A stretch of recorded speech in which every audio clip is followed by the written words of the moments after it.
The campfire crackled softly in the Colorado wilderness, its orange glow barely penetrating the vast darkness that stretched endlessly in all directions. Jake Morrison, sat hunched on a fallen log, his weathered hands wrapped around a tin cup of coffee that had long since gone cold. At 50 years old, he looked like a man who had lived twice that long, deep lines etched into his face by sun, wind, and too many hard decisions.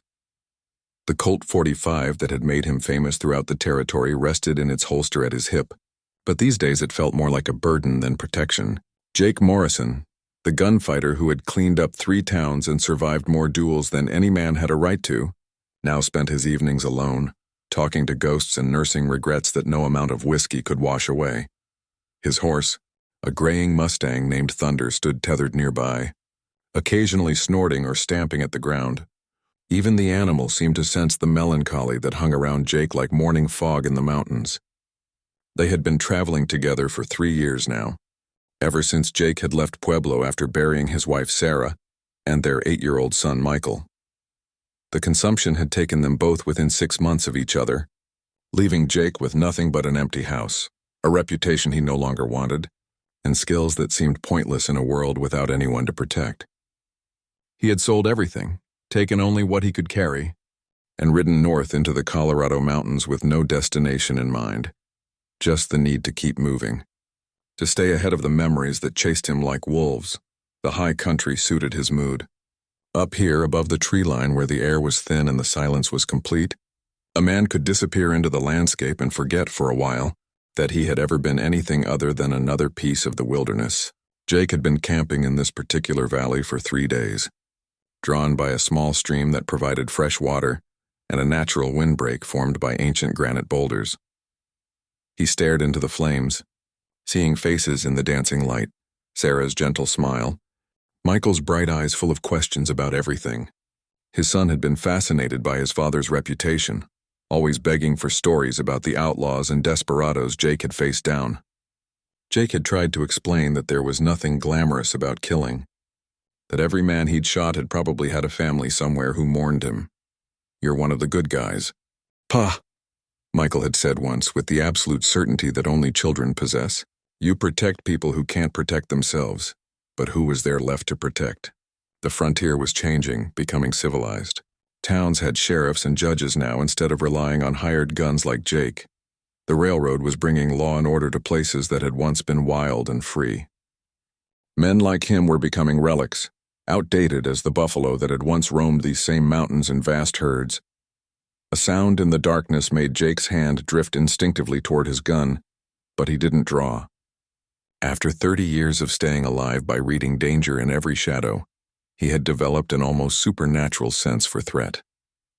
Whatever was moving out there in the darkness wasn't dangerous, at least not to him. The sound came again, softer this time. Footsteps, but small ones, light and careful like those of someone who knew how to move quietly through the wilderness. Jake remained perfectly still, letting his campfire vision adjust to the deeper darkness beyond the flames. Then he saw them. 5 small figures emerged from the shadows at the edge of his camp, moving with the silent grace of wild things. Children, he realized with a start. Apache children, ranging in age from perhaps 5 to 12 years old. They were dressed in traditional clothing, buckskin and beadwork that caught the firelight, but their clothes were worn and dusty, suggesting they had been traveling for some time. Jake's first instinct was caution. Apache children didn't usually wander alone through the mountains, especially not at night.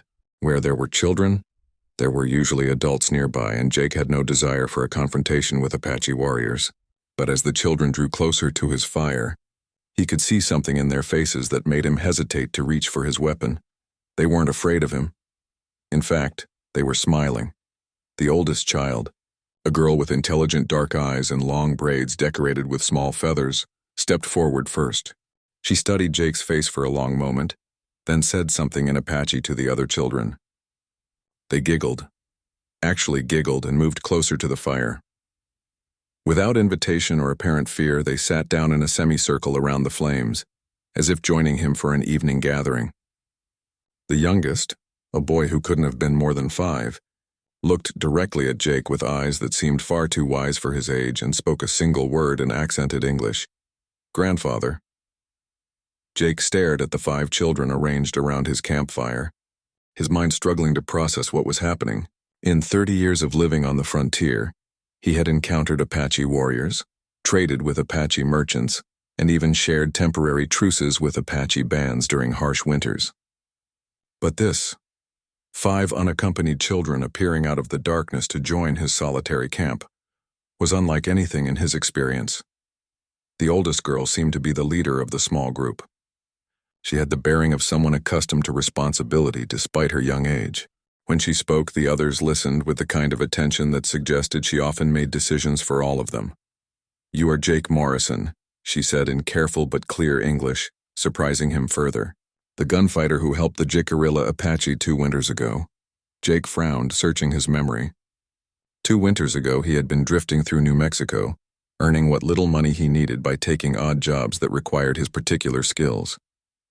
There had been an incident with Mexican slavers who had been raiding Apache camps, taking children to sell in markets farther south. Jake had happened upon one such raid and had intervened, not out of any particular allegiance, but simply because watching children being terrorized didn't sit right with his conscience. "You know about that?" he asked. The girl nodded. "Word travels far among our people. You killed 3 bad men and freed 8 children. You asked for no payment, took no reward. You simply rode away." Jake shrugged uncomfortably, wasn't looking for credit, just didn't like seeing kids hurt. The youngest boy, who had called him grandfather, scooted closer to the fire. Up close, Jake could see that the child was thin, not starving, but clearly hadn't been eating regularly. All of the children showed signs of hard travel and sparse meals. "Are you hungry?" Jake asked, gesturing toward his saddlebags where he kept his meager supplies. The children exchanged glances, and the oldest girl translated his question into Apache. There was a rapid discussion in their native language before she turned back to him. "We would be grateful for food," she said with a dignity that impressed Jacob, "but we have nothing to trade." "Who said anything about trading?" Jake pulled out hardtack, dried beef, and a small sack of beans. It wasn't much, but it was better than whatever the children had been surviving on. "When's the last time you ate?" Again the discussion in Apache before the girl replied. "Yesterday morning. We found berries." Jake felt a familiar anger rising in his chest, not at the children but at whatever circumstances had left them wandering alone and hungry through the Colorado mountains. He began preparing a proper meal, adding beans to his coffee pot with water from the stream, and cutting the dried beef into smaller pieces that would be easier for the children to chew. As he worked, the oldest girl spoke quietly to the others. Jake caught enough Apache words to understand that she was explaining who he was, reassuring them that they were safe. The fact that these children felt safe enough to approach a man with his reputation said something about their situation. Either they were desperate enough to take any risk for food and shelter, or they knew something about him that he didn't understand himself. "What are your names?" Jake asked as he stirred the beans. The girl pointed to herself first. "I am Ayana. This is my brother Kachina." She indicated the boy who had called him grandfather. "And these are our cousins, Dakota, Nayeli, and Suki." Jake nodded at each child in turn. They were all beautiful children, with the high cheekbones and intelligent eyes characteristic of their people. But there was something else in their faces, a wariness that spoke of recent trauma of having seen things no child should have to see. "Where are your parents?" Jake asked gently. The change in the children was immediate and heartbreaking. Ayana's composure cracked slightly. Kachina moved closer to his sister, and the 3 cousins looked down at their hands. In the silence that followed, Jake understood without needing words. "I'm sorry," he said simply. Ayana wiped her eyes quickly and straightened her shoulders. "Soldiers came to our camp 3 weeks ago. They said we were not supposed to be hunting in those mountains, that we had to go to the reservation, when our fathers refused."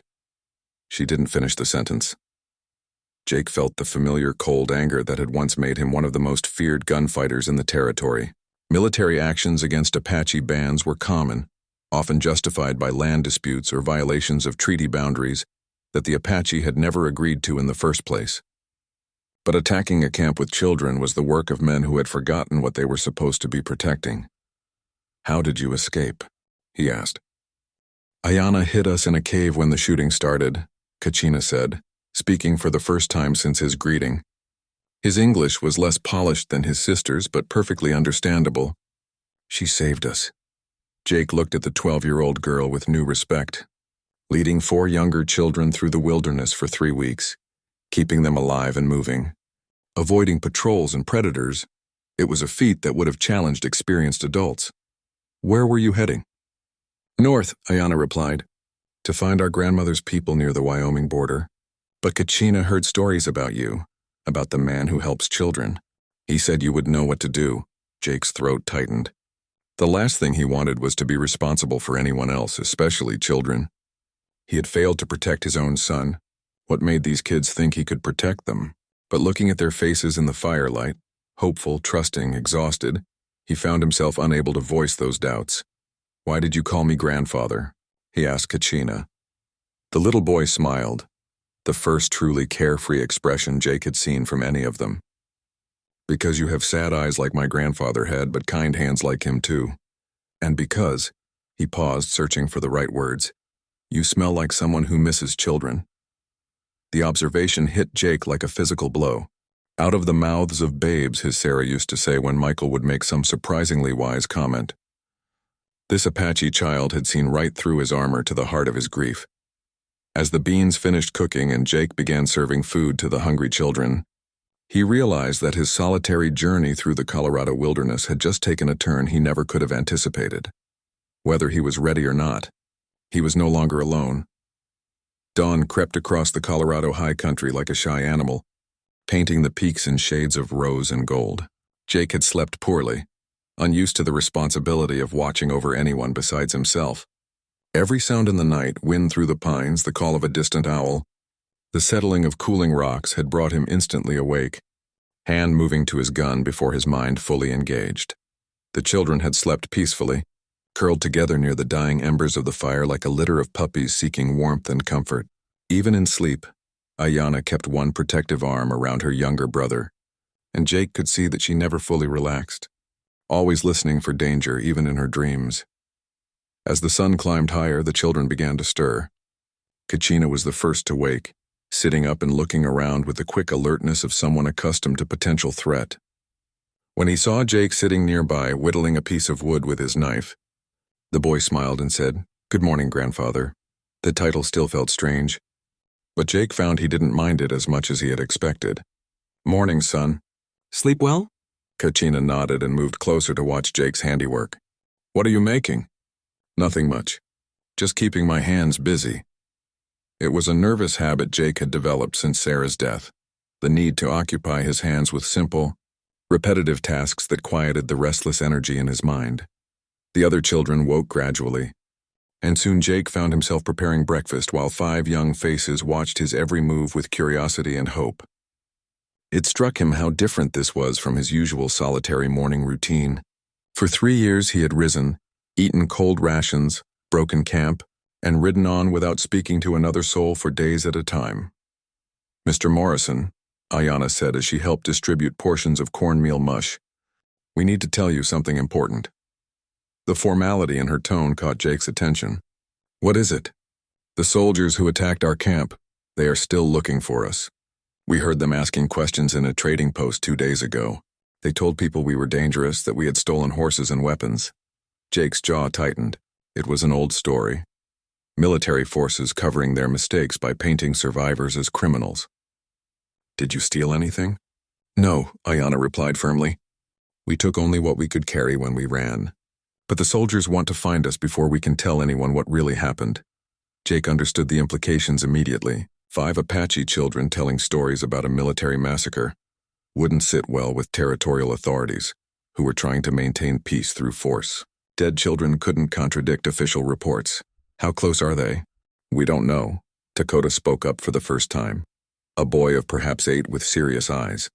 "But they have Apache scouts working for them. Men who hunt their own people for soldier money." The situation was worse than Jake had initially thought. Apache scouts working for the military were skilled trackers who knew the territory and customs better than any white soldier. If they were actively hunting these children, it was only a matter of time before the hiding places ran out. "Why are you telling me this?" Jake asked, though he suspected he already knew the answer. Ayana met his eyes steadily. Because Kachina was right about you. You are the kind of man who protects children. And because, she hesitated, then continued, because we have nowhere else to go. The simple honesty of her statement hit Jake harder than any plea or manipulation could have. These children weren't asking him to be a hero. They were simply acknowledging that their options had run out and hoping that the man who had once helped other Apache children might do so again. Jake looked at each of their faces in turn. Ayana with her premature responsibility, Kachina with his trusting smile, Dakota with his worried frown, Nayeli and Suki clinging to each other for comfort. They were depending on him now, whether he wanted that responsibility or not. The Wyoming border is a long way from here, he said finally. Rough country, and we'd have to stay off the main trails to avoid patrols. We know, Ayana replied. We have been walking for 3 weeks already. We can walk more. Not on foot you can't, not with soldiers and scouts hunting you. Jake made a decision that surprised himself. We'll need to get horses, and supplies for a proper journey. The children exchanged excited glances, but Ayana remained cautious. You will help us? Jake stood and began breaking camp with practiced efficiency. I'll help you, but we do this my way, understand? No arguments, no discussions when I give an order. If we're going to get you to your grandmother's people alive, everyone follows my lead. Yes, sir, Ayana said solemnly, and the younger children nodded their agreement. As Jake packed his gear and prepared to saddle Thunder, he tried not to think about what he was getting himself into. Helping 5 Apache children evade military pursuit across several hundred miles of dangerous territory was exactly the kind of complication he had been trying to avoid since Sarah's death. But when little Kachina slipped his small hand into Jake's weathered one and looked up at him with complete trust, Jake realized that avoiding complications wasn't the same as avoiding responsibility.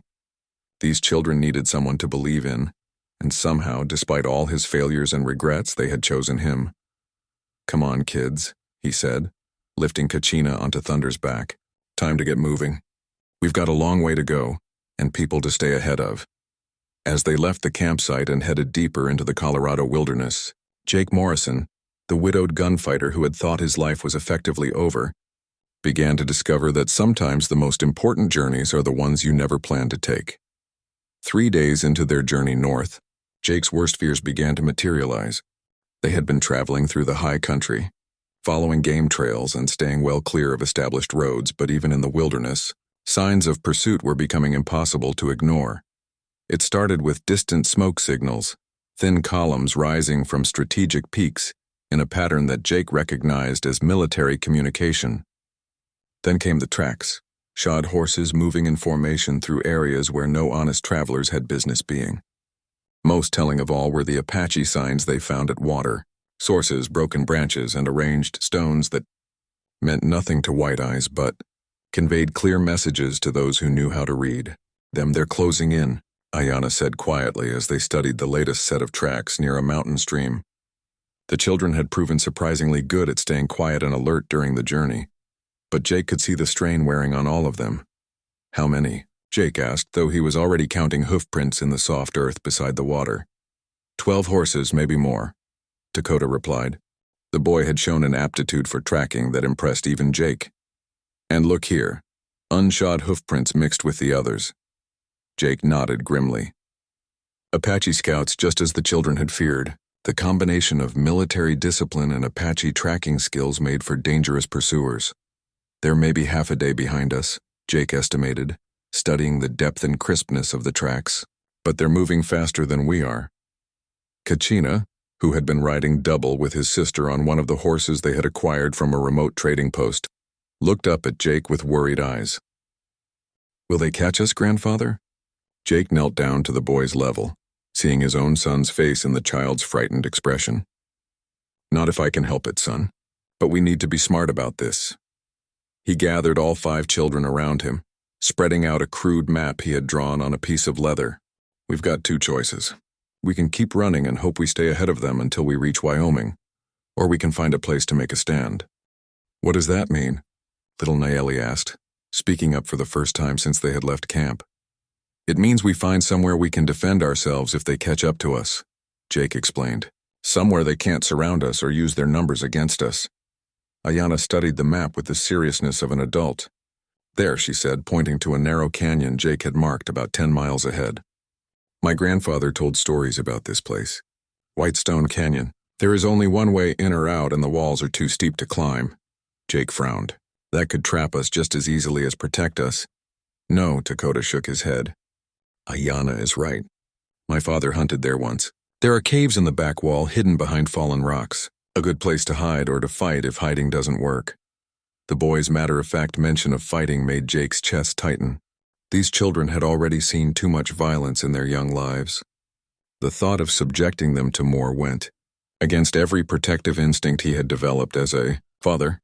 But the alternative, being caught in the open by a superior force, was worse. All right, he decided. We head for the canyon. But first we need to slow them down. Jake spent the next hour teaching the children basic techniques for obscuring their trail. Walking in single file, avoiding soft ground where possible, using streams to break up their scent and tracks. It wasn't enough to lose experienced Apache scouts, but it might buy them precious time. As they worked their way toward Whitestone Canyon, Jake found himself thinking about the strange turn his life had taken.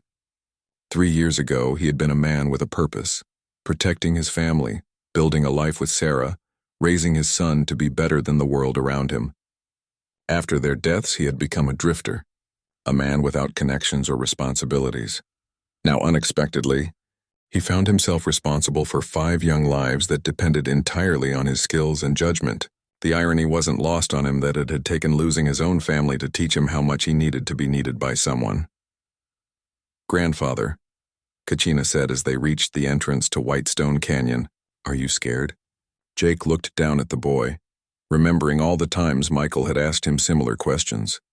He had always tried to be honest with his son about such things, believing that children deserved truth even when it was complicated. "Yeah, son, I'm scared," he admitted. "Being scared keeps you careful. It's not being scared that gets you killed. But you'll protect us?" The simple faith in the child's voice was both humbling and terrifying. Jake had failed to protect the people who mattered most to him once before. The weight of that failure had been driving him through the wilderness for 3 years. "I'll do everything I can," he promised, and meant it. As they entered the narrow confines of Whitestone Canyon, Jake began making mental notes of defensive positions, escape routes, and tactical advantages. If the soldiers and their Apache scouts found them here, he would have to make every shot count. His reputation as a gunfighter had been built on his ability to remain calm under pressure and make split-second decisions that meant the difference between life and death. But this time, it wasn't just his own life hanging in the balance. This time he was fighting for something more precious than survival. He was fighting for the right of 5 innocent children to grow up and have lives of their own. Behind them, the sound of distant hoofbeats echoed off the canyon walls, growing closer with each passing minute. The storm Jake had been trying to outrun was finally catching up. The hidden cave, Dakota had remembered, proved to be exactly as described. A natural shelter carved deep into the canyon's back wall, concealed behind a jumble of fallen boulders that looked impassable, but actually provided a narrow entrance for anyone who knew where to look. Jake had the children and horses inside within minutes of reaching the canyon's dead end. The cave was larger than it appeared from outside, with multiple chambers connected by natural passages. Best of all, it had a second exit, a narrow crack in the rock that led to a ledge high on the canyon wall. It wouldn't accommodate the horses, but in an emergency, the children could escape that way while Jake held off pursuers from below. "This will do," Jake said, examining their surroundings by the light of a carefully shielded torch. Water source, good visibility, multiple exits.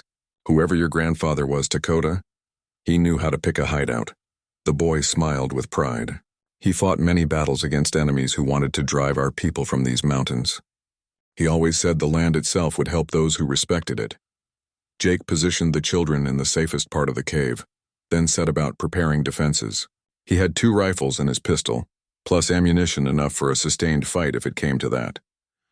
More importantly, he had tactical advantages that might make their superior numbers less significant. The entrance to the canyon was barely wide enough for 2 horses to pass side by side, and the approach to the cave required crossing open ground under the sights of a defender. If Jake positioned himself correctly, He could hold off a much larger force almost indefinitely. The sound of approaching horses echoed through the canyon, distorted by the stone walls but unmistakably close. Jake checked his weapons one final time, then gathered the children around him. "Listen carefully," he said quietly. "Whatever happens, you stay in this cave unless I tell you otherwise. If something goes wrong, if they get past me, you use that back exit and run. Don't look back, don't try to help me. Just run and keep running until you reach Wyoming." "We won't leave you," Ayanna said firmly. "Yes, you will," Jake replied with equal firmness, "because that's what I need you to do. Taking care of you means making sure you survive even if I don't." Kachina moved closer and wrapped his small arms around Jake's waist. "You sound like you're saying goodbye, grandfather." The embrace triggered a flood of memories, Michael hugging him just like this, the weight of a trusting child in his arms, the fierce protective love that made everything else in the world seem secondary. Jake hugged the boy back, feeling some of the ice around his heart beginning to crack. "Not goodbye," he said, "just being careful." The hoofbeats stopped at the canyon entrance, replaced by voices calling commands in English and Apache. Jake could hear the military precision in their movements as they dismounted and began organizing their search. These weren't ordinary soldiers. They moved with the efficiency of experienced Indian fighters. A voice echoed off the canyon walls, amplified by the natural acoustics. "Jake Morrison, we know you're in there with the Apache children. Come out and surrender them and you'll be treated fairly under territorial law." Jake recognized the voice.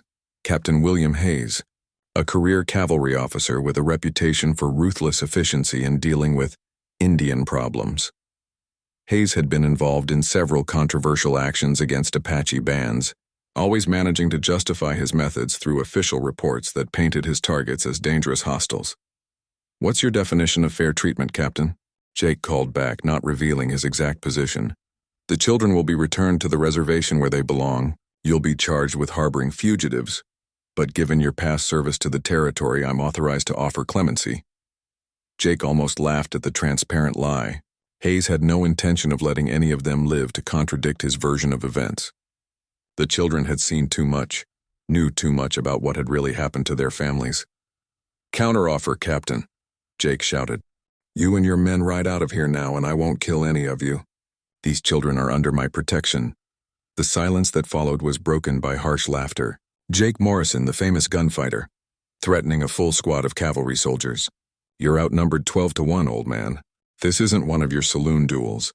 "No," Jake agreed, settling into position behind a natural stone barricade with a clear view of the canyon floor. "It's not." He could see movement at the canyon entrance now, soldiers spreading out, trying to use the scattered boulders for cover as they advanced. Their Apache scouts were already working their way up the canyon walls, looking for alternative routes of attack.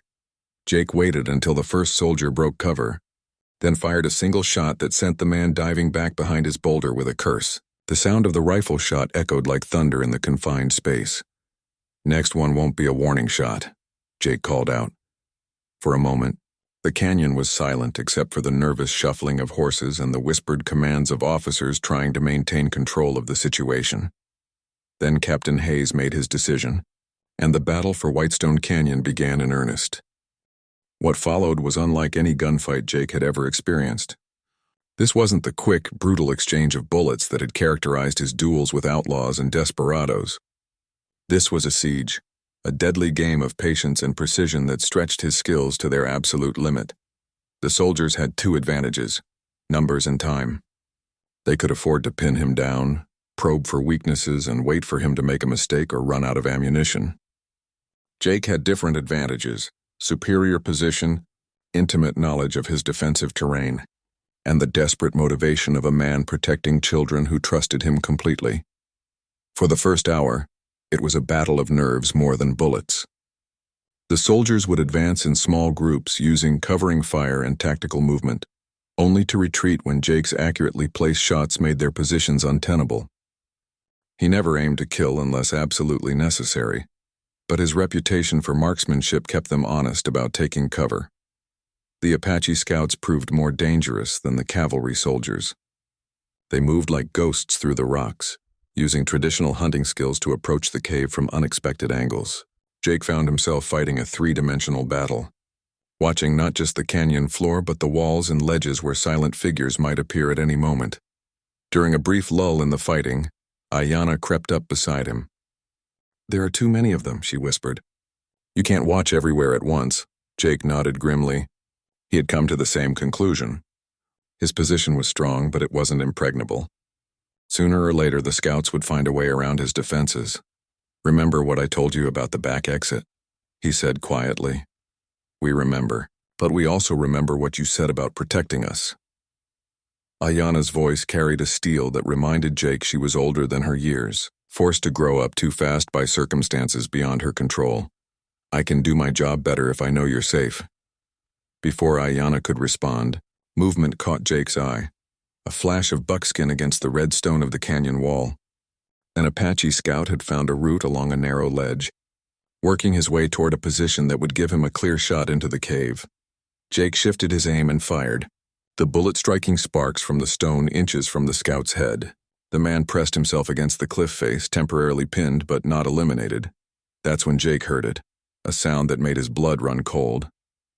From the canyon entrance came the unmistakable rumble of hooves and wheels. Reinforcements were arriving, and from the sound of it, they were bringing artillery. "Mountain howitzer," Jake muttered, recognizing the distinctive rattle of the small cannon that cavalry units used for exactly this kind of situation. One well-placed shell could bring down half the canyon wall, turning their defensive position into a tomb. He had maybe 10 minutes before the gun crew would have their weapon unlimbered and ready to fire. "Ayanna," he said urgently, "get everyone to the back exit now. What about you? I'll buy you time to get clear, then follow." It was a lie, and they both knew it. Someone had to keep the soldiers occupied while the children escaped, and that someone wouldn't be leaving the canyon alive. Jake heard Captain Hayes shouting orders below, organizing his men for a final assault that would coincide with the artillery bombardment. The plan was simple and effective. Pin the defender with cannon fire while infantry stormed the cave from multiple directions. But as Jake prepared for what he expected to be his last stand, he heard something that changed everything. A sound that seemed impossible in this remote canyon, miles from any settlement or garrison. Horns, war horns, echoing from the peaks above the canyon like the voices of ancient gods. The soldiers heard it too. Jake could see them looking around nervously, trying to identify the source of the haunting sound. Even the Apache scouts seemed confused, craning their necks to peer up at the canyon rim. Then they appeared, silhouetted against the sky like figures from legend. Apache warriors on horseback, positioned along the entire rim of Whitestone Canyon. Jake counted at least 30, possibly more hidden in the shadows. The war horns sounded again, and this time they were answered by voices. Apache voices raised in traditional war songs that echoed through the canyon like thunder. Captain Hayes was shouting new orders now.